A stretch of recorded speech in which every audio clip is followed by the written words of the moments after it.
Hanouka Sameach. Le Shem Mishmuel soulève l'interrogation suivante.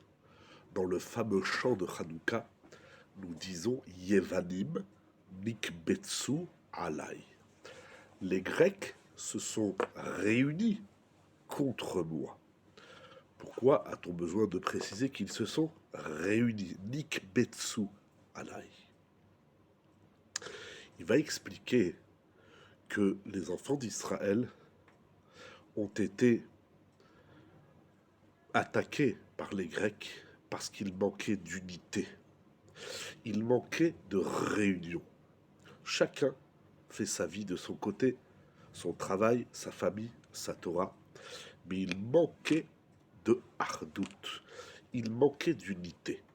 Et il rapporte au nom de son père, Rabbi Avram de Sokotchov, qui disait ainsi: toutes les qualités et les vertus que le peuple d'Israël perd, ce sont les nations qui les récupèrent. Puisque nous avons failli à cette notion de la hardout, de la hitkaptsut, alors les Grecs ont récupéré cette vertu et ils l'ont utilisée à mauvais escient, bien évidemment. C'est-à-dire que Hanouka, c'est la fête de la réunion, de l'unité du Ham Israël, du peuple d'Israël. D'après son discours, nous pouvons répondre à une question que soulève le Shem Mishmuel lui-même. Pourquoi demande-t-il le miracle s'est produit avec l'huile d'olive qui a été utilisée au temple pour allumer le chandelier?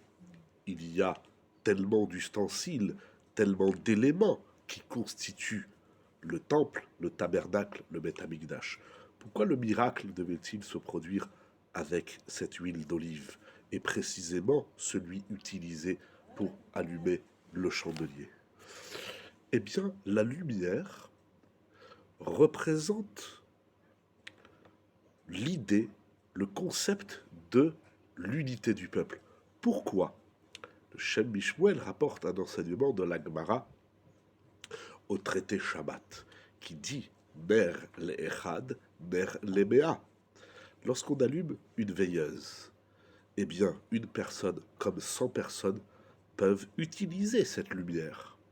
Lorsque nous faisons quelque chose d'autre, une autre activité, par exemple, si on fait un poulet, eh bien, il faut penser au nombre de personnes qu'il y a pour qu'il y ait une part pour chacun. Mais lorsqu'on allume la lumière, vous rentrez dans une pièce, vous allumez la lumière, 100 personnes peuvent utiliser la même lumière. Donc la lumière représente l'idée de l'unité. Et d'ailleurs, nous avons constaté quelque chose d'intéressant, qu'on peut trouver aussi ailleurs, mais précisément dans le nerf, dans la lumière, dans la veilleuse. Pour qu'il y ait une flamme qui éclaire, il nous faut un bol, le contenant, il nous faut de l'huile, le contenu, il nous faut une mèche, il nous faut la personne qui vient, qui allume un feu de l'extérieur, qui vient avec un feu et qui va allumer cette lumière. C'est-à-dire que la lumière représente l'idée de l'unité, et pas seulement de l'unité, mais d'une unité harmonieuse.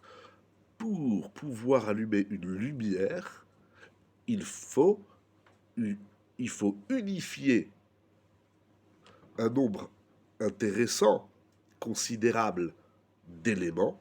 Il faut qu'ils soient en harmonie pour qu'il y ait la lumière. D'ailleurs, c'est le début de tout ce sujet étudié dans le Talmud de Hanouka, qui s'interroge de savoir et de définir la qualité des huiles et la qualité des mèches qu'on a le droit ou pas d'utiliser pour allumer la lumière. Hanouka, c'est donc la fête de l'unité harmonieuse des éléments qui vont nous permettre de constituer, d'allumer une lumière.